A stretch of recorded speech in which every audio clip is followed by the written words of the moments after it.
Welcome back. We will now be starting with the second part of today's conference. We have two more panels ahead of us and a lot more experience, knowledge, and information to share between us. The third panel, as a part of today's conference, is MILYouth in Action to Address Online Harmful Content. We'll be having 5 panelists, 5 young women speaking on their experiences, on their attitudes towards this important topic. I'm going to introduce them shortly. Christina Dimitrova, who is a project coordinator at Youth Council Next Generation and a member of Southeast Europe Youth Newsroom project. Selena, who is a Young European Ambassadors project team leader from WeBalkans. Ivana, who is a Western Balkans director from Media Diversity Institute. Selimovic here with us in the UN building in Sarajevo, who is a young European ambassador, and Simovic, who is a young reporter from UNICEF Montenegro. Now, the panel will explore how to empower youth in the Southeastern Europe through media and information literacy. Our panelists will share their experiences of participating in certain projects, their ideas on how to potentially share their knowledge and their skills with their peers, and their ideas to basically make media and information literacy, how to make it an important topic in their generation. Once again, I'm Hana Sokolovic. I'm moderating this and the next panel, and I invite you all to actively participate. You can use the chat and the Q&A button to give any comments, to engage a discussion, ask a question. Any kind of contribution is welcomed during this conference. Now I will begin with Ms. Selena Tasic, who is, as I said, a project team leader in the Young European Ambassadors, who is joining us through Zoom. Selena, just to check, can you hear us? Actually, can you hear me?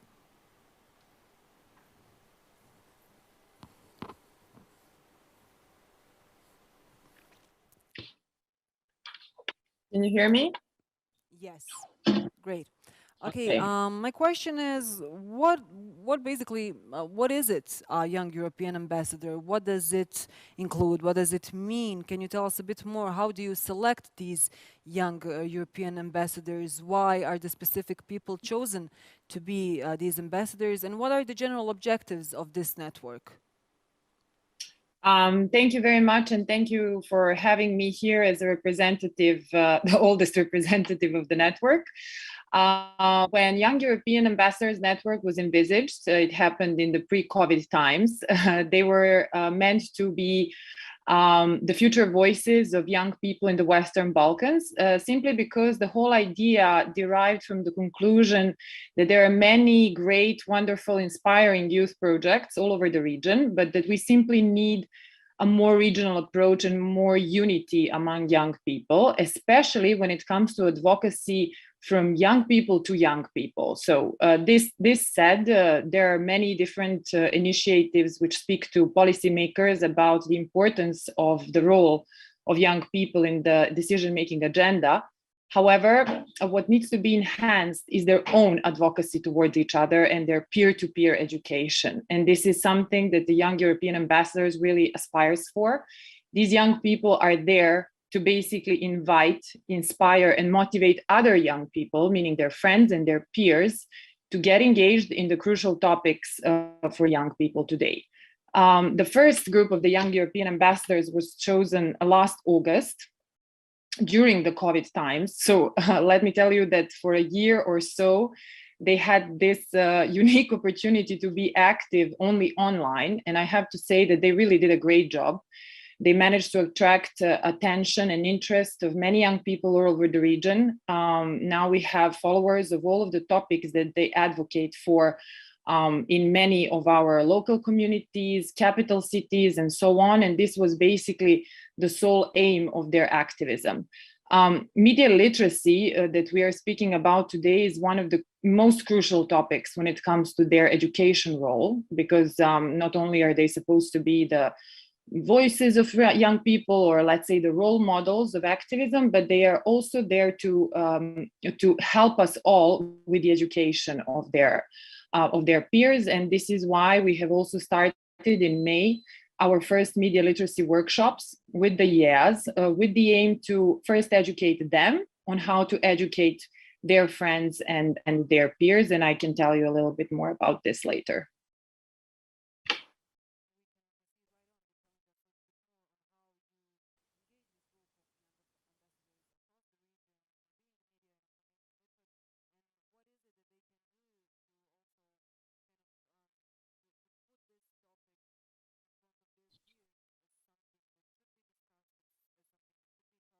Mhm.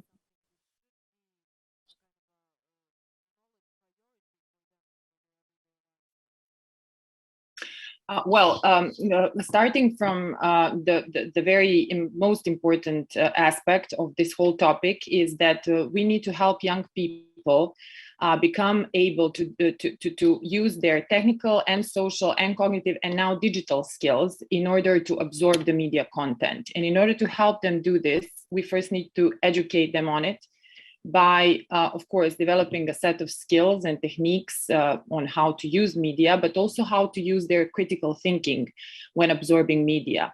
We unfortunately come from a region which has rather, how would I say, mirroring situation in the media to the level of, let's say, the amount of reforms that we still need to implement when it comes to all other levels of society. So media in this region have to be really absorbed carefully and with a set of educational elements that we can only provide them with through different workshops. So this was our approach from the beginning. The 60 of them attended first the webinar that gave them some theoretical approach. And now we're progressing with the soon to be organized live workshop with some of the best media literacy experts from our region. I would mention the CMPM network here, which we will closely be cooperating on.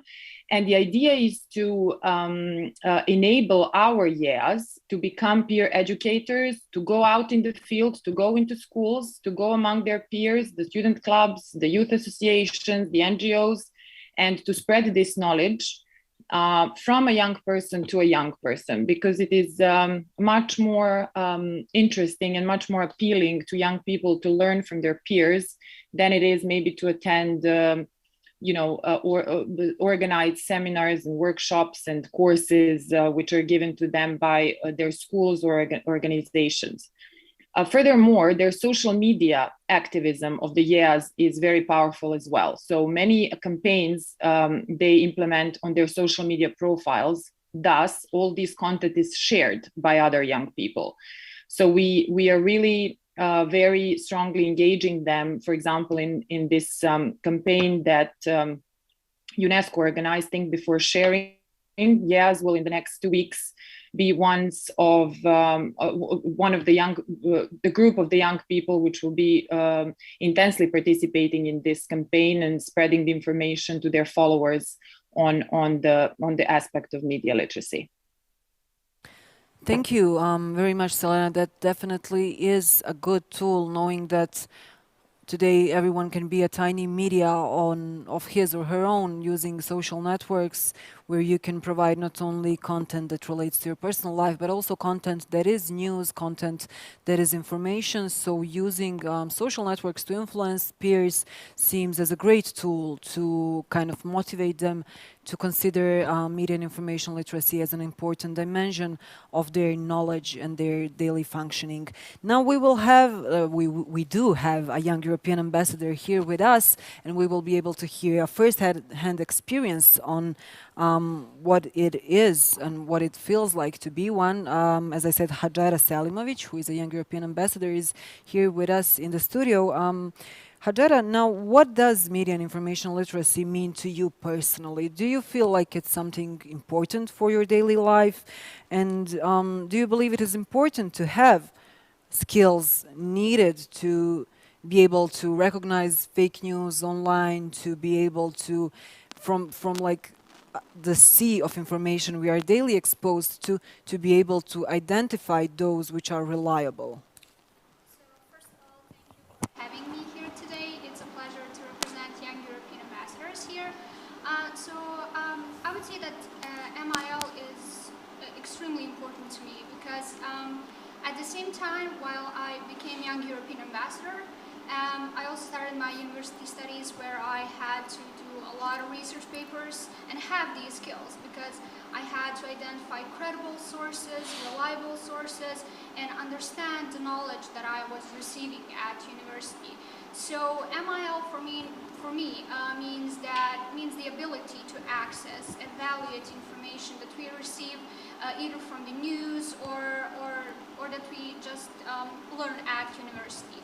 So when we talk about fake news and false information, so first of all we need to differentiate between fake news and misinformation because there's a difference. Like fake news are intentionally put there for people to be falsely informed, while misinformation comes from us.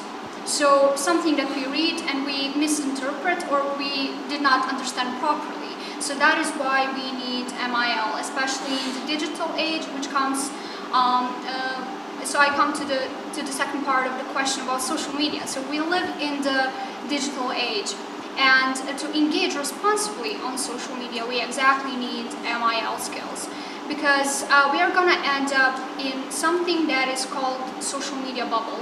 So what is meant by social media bubble is it represents an intellectual isolation, basically. So we need to understand the content that we are receiving on social media, because if we receive the same content every day, that is how social media functions. So based upon algorithms from social media and websites, we receive the same content every day, and it's based upon our interests and things that we like. So it may not sound that harsh, and that bad, but then we are closed. We are living in a bubble of the same content, and that prevents us from searching for other sources, from looking at different information and engaging in like a broad spectrum of information on social media.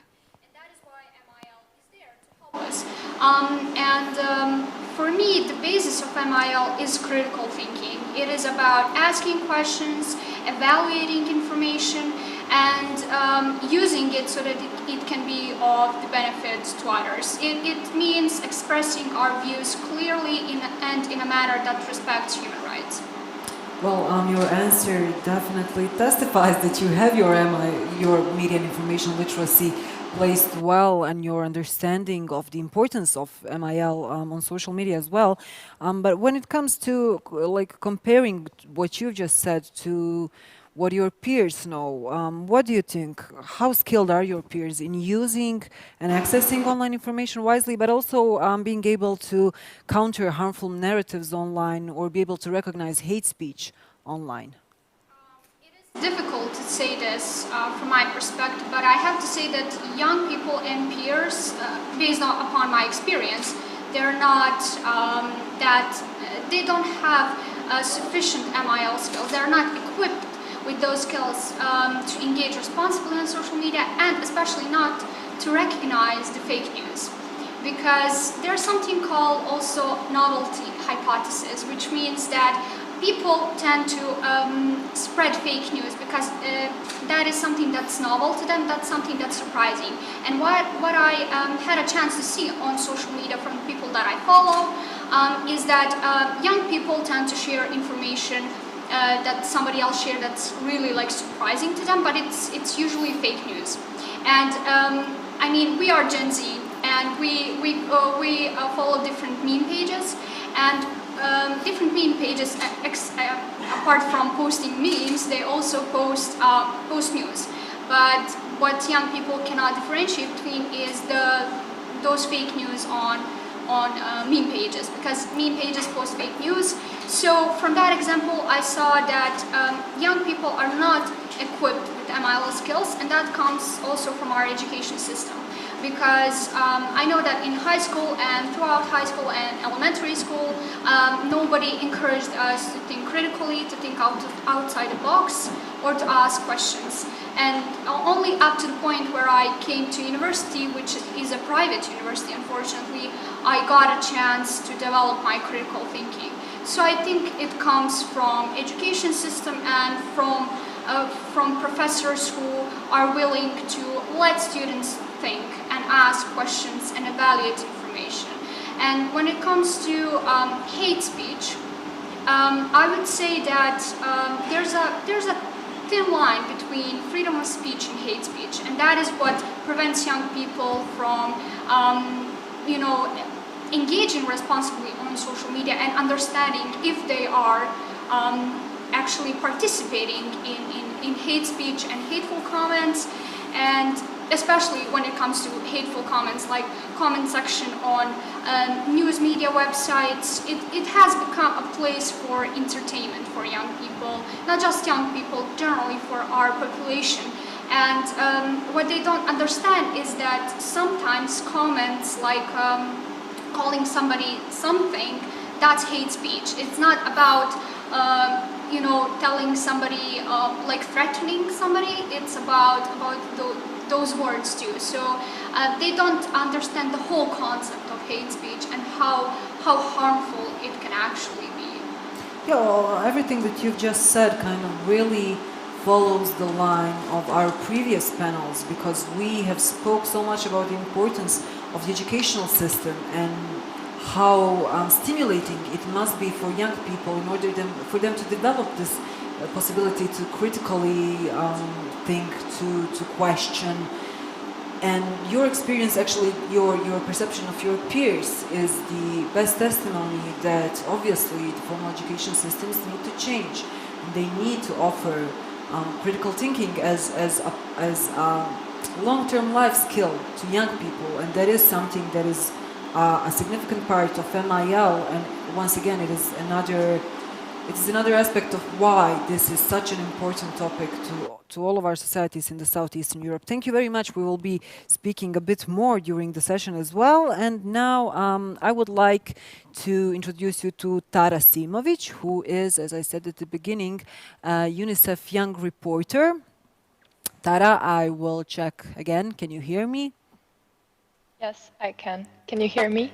Yes, great. Thank you. Tara, please, could welcome. you share with us what does it mean to be a young reporter at a project of UNICEF Montenegro, and how does this experience for you potentially change the way you see MIL?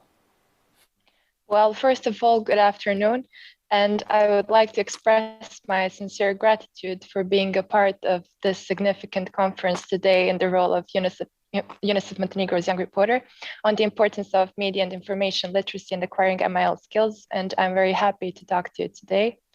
And to answer your question, I will just briefly explain how come I'm here today as UNICEF's young reporter. So I belong to the first generation of UNICEF Montenegro volunteers, young reporters, youth aged from 14 to 18 years, who are key spokesperson to the media literacy campaign in Montenegro, Let's Choose What We Watch, that is implemented by UNICEF Montenegro and Montenegro Agency for Electronic Media. I became a UNICEF's young reporter by accident, actually, and thanks to social media.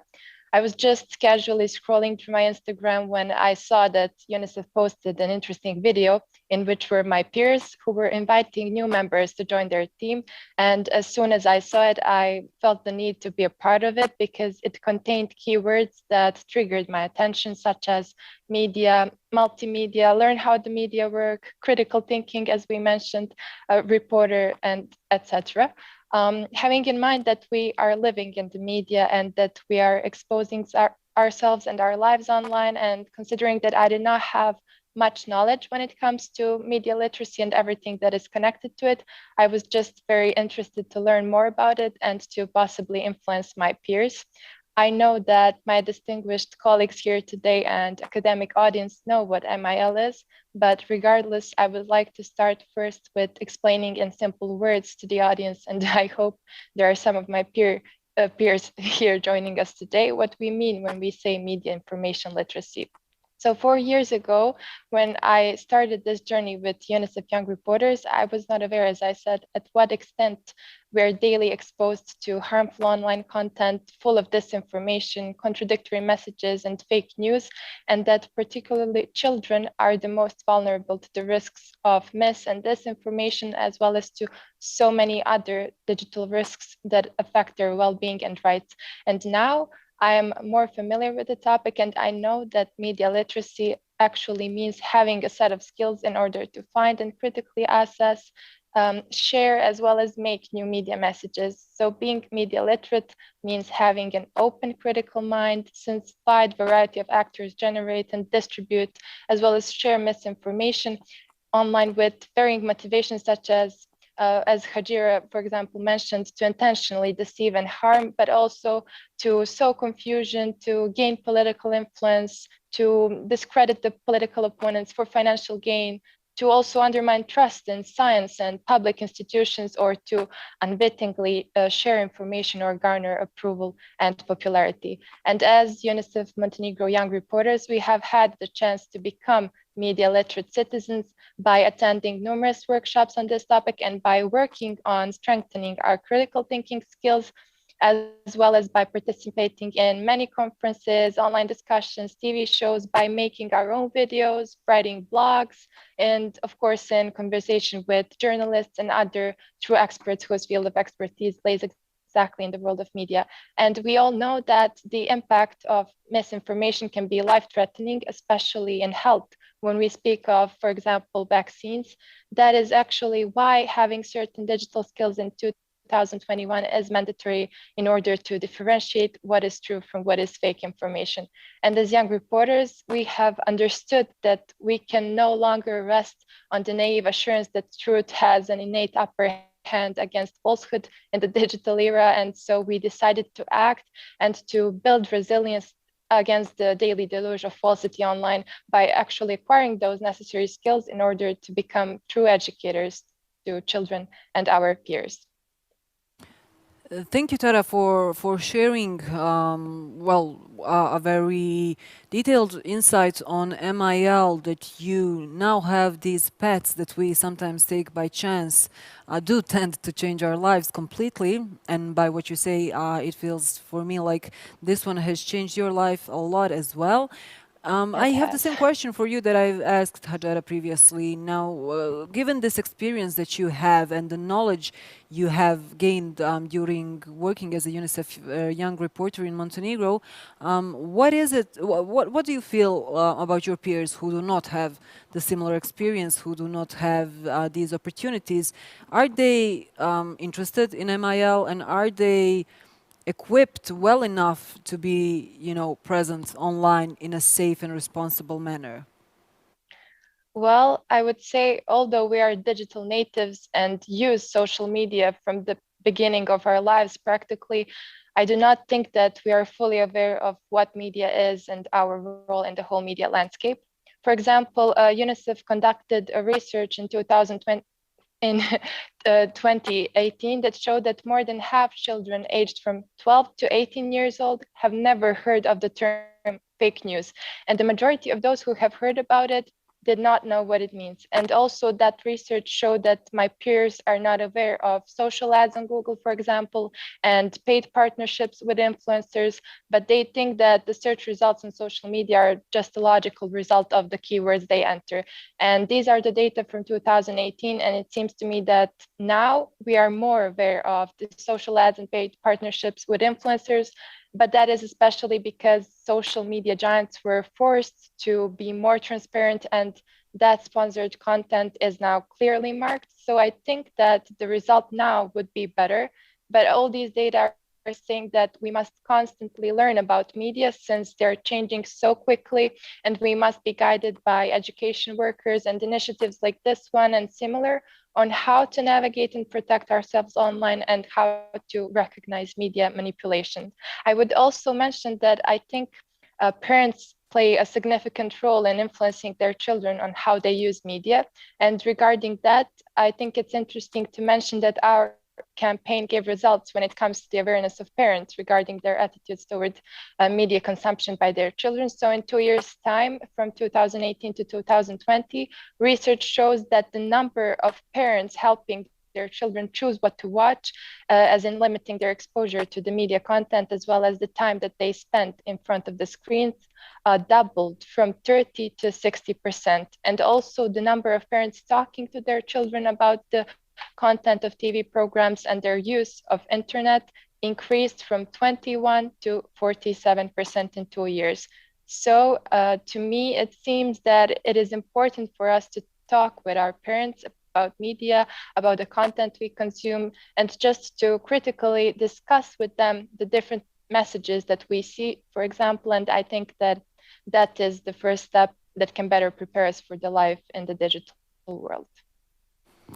Thank you very much, Tara. That is a step that would definitely result in a two-way learning process, both for young people and their parents as well, because during the conference we've discussed about how important MIL is for all generations. But now when focusing on young people, it is really a treasure to hear the perception of young people about youth, because I'm not sure nobody can understand your generation as good as you who are members of it can. So thank you very much for this insight. You're welcome. Our next speaker will be Christina Dimitrova, who is the project coordinator at Youth Council Next Generation and a Southeast Europe Youth Newsroom member. Christina, again, a quick technical check. You can hear us? Yes, I can hear you well. Can you hear me? Yes, maybe just a bit louder, but I think it will be fine. So could you explain to us what is this Southeast Europe Youth Newsroom and what is your role in this group? So yes, the Southeast Europe Youth Newsroom was established under the project Building Trust in Media in Southeast Europe and Turkey. It's a UNESCO EU-funded project and started a year ago. So basically, there is the project invited young journalists and journalist students to report on issues related to media and information literacy in the beginning. And now from recent months, it expanded to even more and different social topics of interest of the young journalists that are affecting youth and our local and global society. So basically, as a member of the youth newsroom, I'm conducting interviews and also I'm following events that I was assigned to by the creators of the youth newsroom.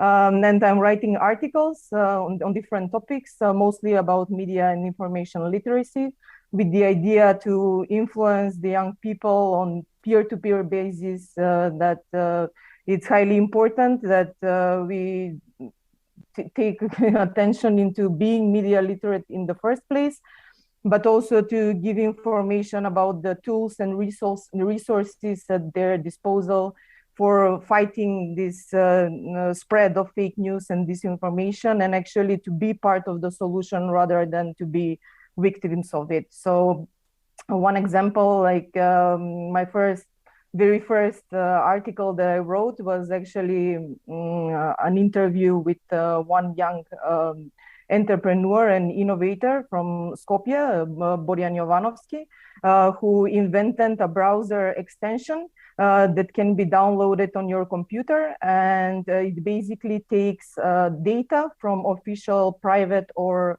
public registers for media, which hold some code for ethical media reporting, with which the media agree to uphold a certain level of standard of ethical media reporting.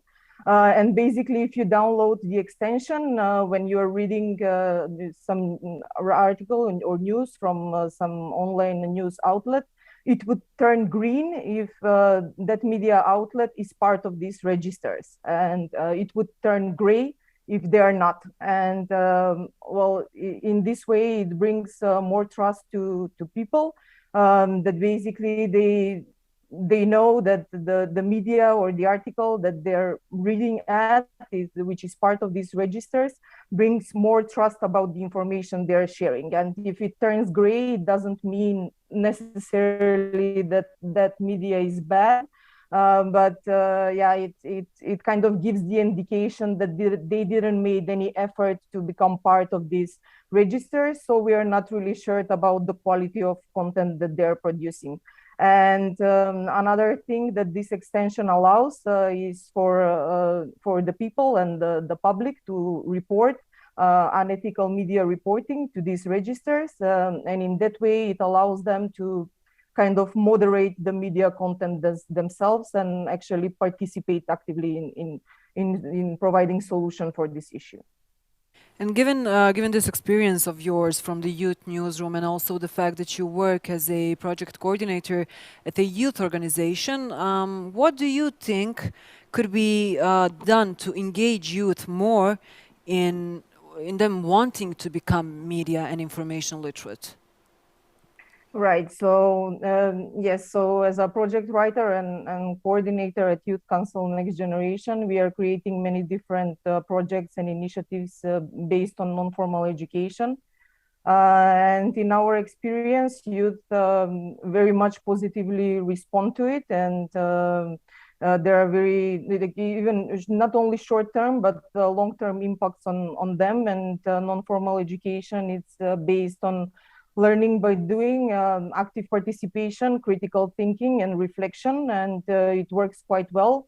Especially because they're in some non-formal safe environment. They're not graded on their performance, and they usually feel free to express their issues and experiences and also provide solutions. And so quite recently, inspired by my participation in the Youth Newsroom, I wrote a project. We partner up with one organization from Sweden, and involve 4 other organizations from Greece, Turkey, Romania, and Lithuania. And we created a youth exchange called Media Literacy Info Lab, which got approved, and it's scheduled to happen next year in May. We decided the venue to be in North Macedonia because we kind of felt that it's more needed in here. And yes, so there will be different kind of non-formal methods involved within the project, and young people aged between 18 and 26. And in this way, we want to raise awareness among these people about the issue of being media literate, and yeah, be part of, as I said before, be part of the solution, not victims of it. Thank you very much, Kristina. Keep up the good work and the good ideas, and keep up bringing young people together in a common goal of spreading the idea of being media and information literate, an important part of their identities. Our next speaker will be Ivana Yelato from the Media Diversity Institute. She is the Western Balkans Director at the Media Diversity Institute. Ivana, another technical check. You can hear us? Yes, I can hear you, and hope you can hear me as well. Yes, great. Thank you very much for being here with us today. Could you please tell us how has the Media Diversity Institute been working to promote media and information literacy among youth in the region? Yes, so first of all, just to say that I'm very pleased that I'm here today on this panel with these very young people. I'm here representing Media Diversity Institute, as well as Media Diversity Institute Western Balkans, but MDI in London, a London-based organization, is almost 25 years old organization, and many panelists, if not all, but me, are younger than that. So I'm really pleased to be in this company today. And so yes, and Media Diversity Institute basically works in this representation of diversity field. And when it started, it was about the traditional media, but as we go further in the 21st century, it turns out that social media are increasingly in the middle of this issue. And MDI has been working closely with different stakeholders, universities, civil society, media, even IT companies, to overcome these challenges. And our work, particularly in Western Balkans, is focused on young people, and all researchers show that young people are on social media, and we know it, of course, from the experience as well. And they are, even when it comes to informing themselves, they do it through social media, and not just through links to traditional media, but getting information from other people on the internet, which poses a new challenges, and it gives a fruitful ground for this malinformation and all sorts of harmful content. And we have, for example, recently had a whistleblower from Facebook accusing the company of putting profit in front of countering hate speech and disinformation, which and this is a company which owns Instagram, for example, and all the researchers I'm aware of showing that young people from the Western Balkans are mainly on Instagram. Although they have Facebook profiles, this is for boomers, basically, and TikTok is now taking over. So these are the challenges young people face every day when they go online. And we have already heard from panelists before me that young people are showing, and this is a fact, increased awareness of all these challenges. They might not always be aware of the term fake news as such, but they will kind of recognize different kind of non-ethical, let's say, content, but they're still very, very not always able to, and skillful enough to recognize them, to differentiate among all these different kinds of content, which then decreases their resilience. And as Tara, I think, mentioned, the pandemic is a good proof of that, and the kind of the attitudes of young people toward vaccination, for example, etc. So MDI and MDI Western Balkans have been working in different countries, but of course all the Western Balkans countries, to increase the MIL skills of young people. And as all panelists before mentioned, our key approach is working for, but mainly with young people. So when we work with young people, we take the peer education approach, which means we educate young people and build their capacities and skills to work further with other young peoples, and then use the kind of the same terminologies, the same topics, the talk to young people among themselves, basically. So to make these workshops more efficient. And we currently run, for example, MIL project in Serbia, dealing with media information and digital literacy with young people in Serbia. And our we have educated key group of 50 young people, but we have reached many more through the work these young people then took later on. Either it was workshops or their more general online presence. But these young people were our key links to other young people across Serbia. And we in general use, young people are a source of ideas, of approaches, of topics for us to, and they are the main drivers of the project. And I would say that is very important, because young people are in the middle of the changes we are going through, but also they are the key to the solution.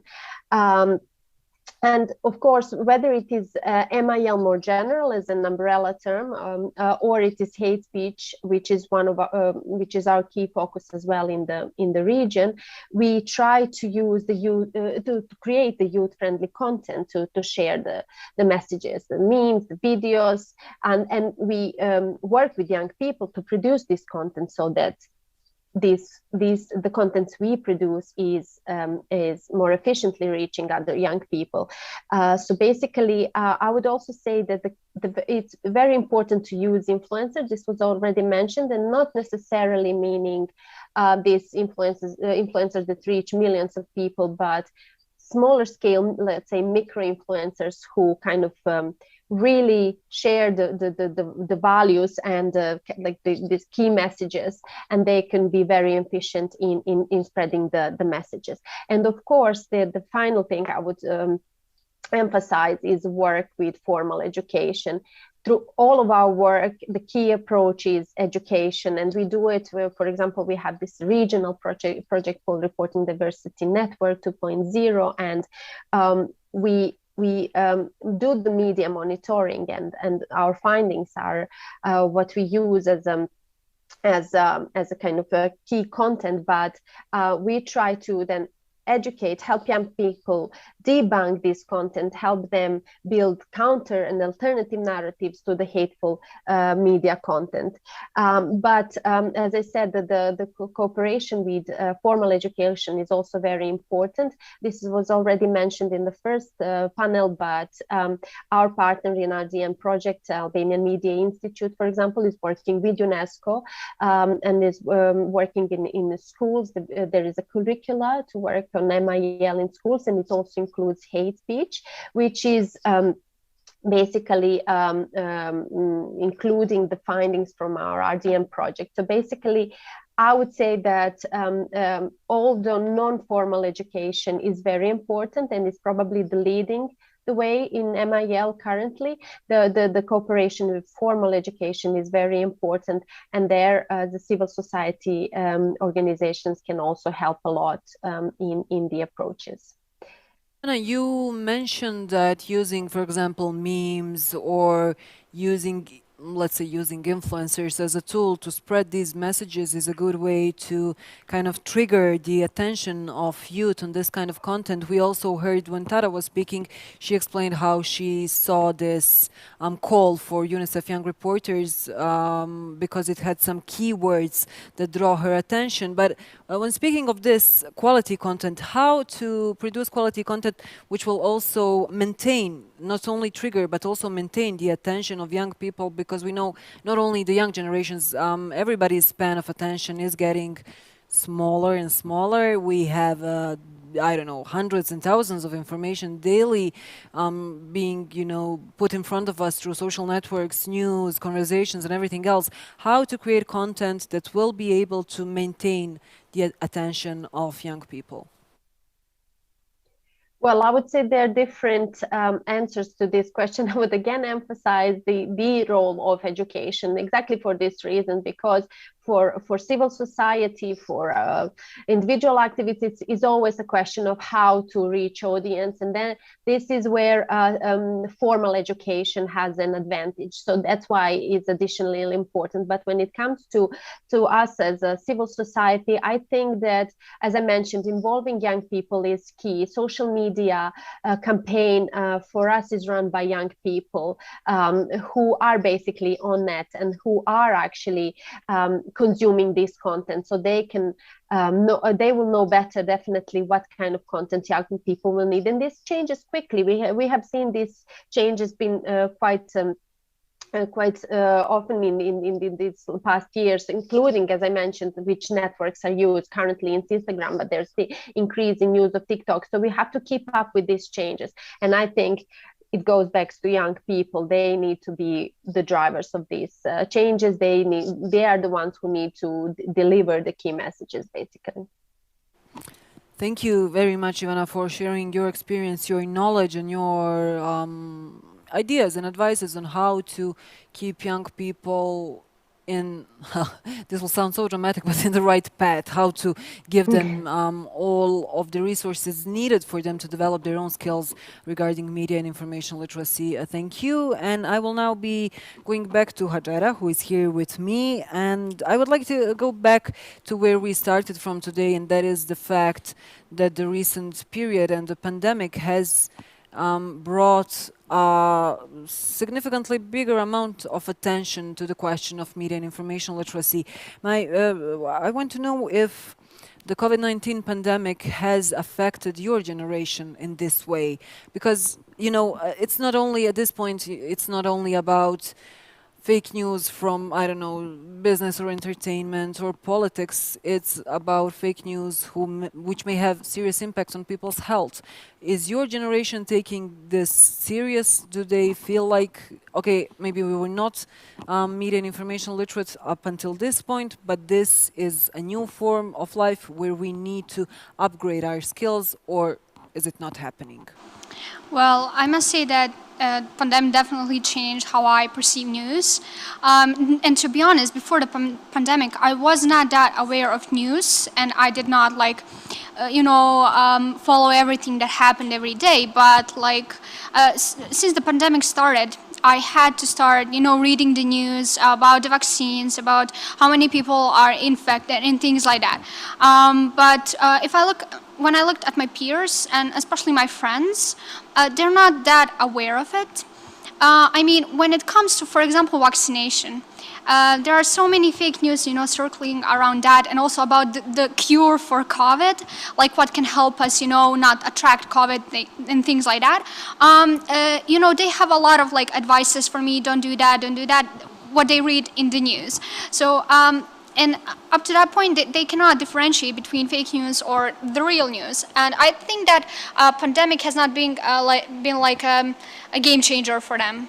And especially, generally to young people, especially in Bosnia and Herzegovina, I think it only exacerbated the problem.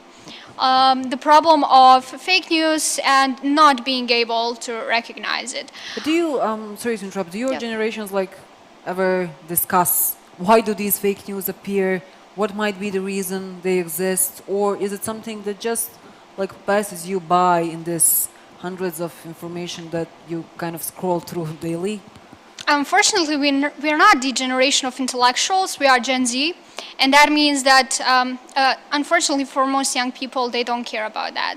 They only care about engaging on social. I mean, I'm not saying that the whole that all of them think like that, but like from my personal experience, if I talk about fake news or media information literacy, I cannot reach them in that way. And as Selena said, like what we can do as young European ambassadors, for example, is sharing the content and campaigns that matter on our social media. And I've been trying to do that, just raising awareness about media and information literacy and the importance of understanding what the messages that are being communicated to us.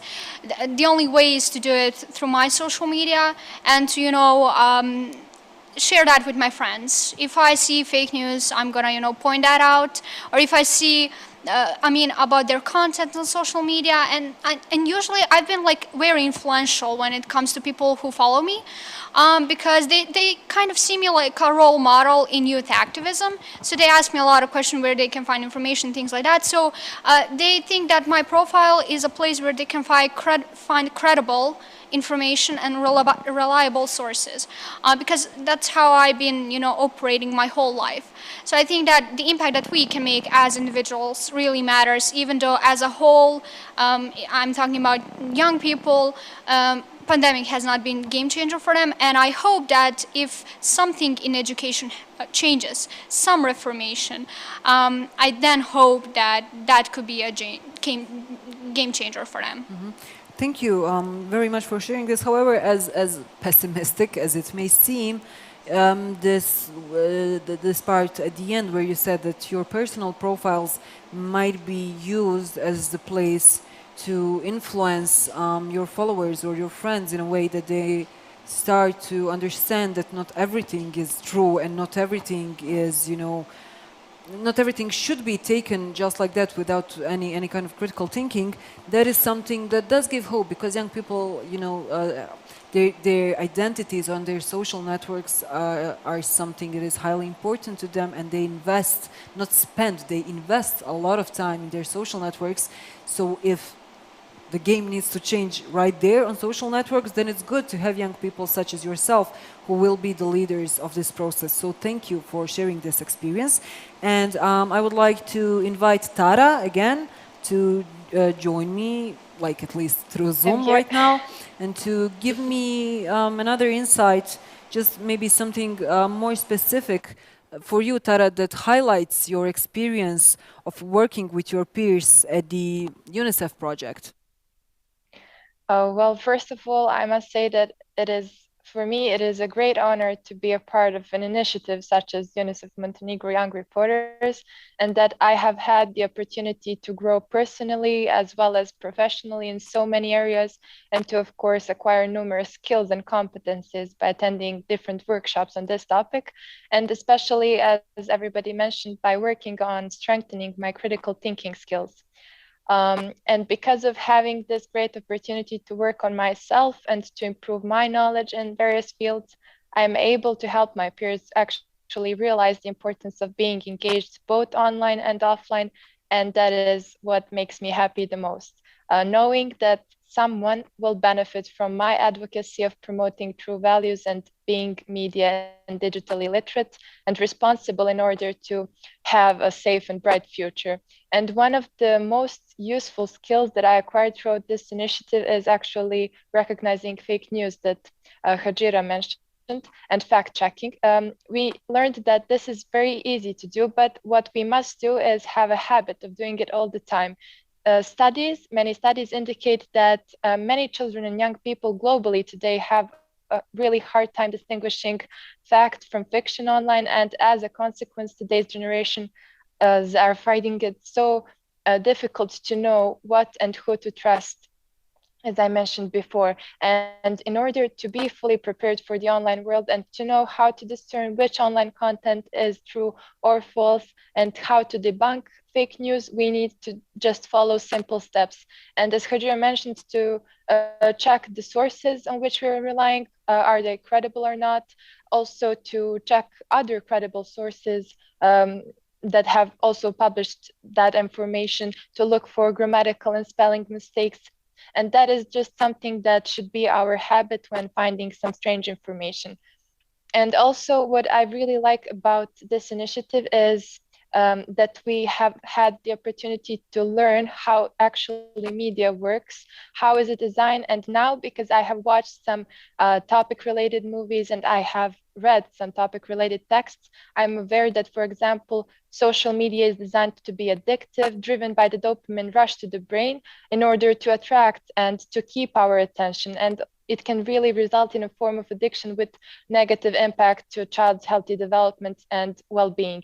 And since the internet was not designed with children's rights and needs in mind, we need to think about our future and ensuring that we design systems that maximize the positive benefits of technology, while also, of course, preserving privacy and providing protections from harm and empowering children to exercise their rights. And as Ivana said, we should also prioritize educating our educators in schools to have empowered and motivated teachers who will pass on their knowledge on media and information and digital literacy to their students as a part of the regular curriculum.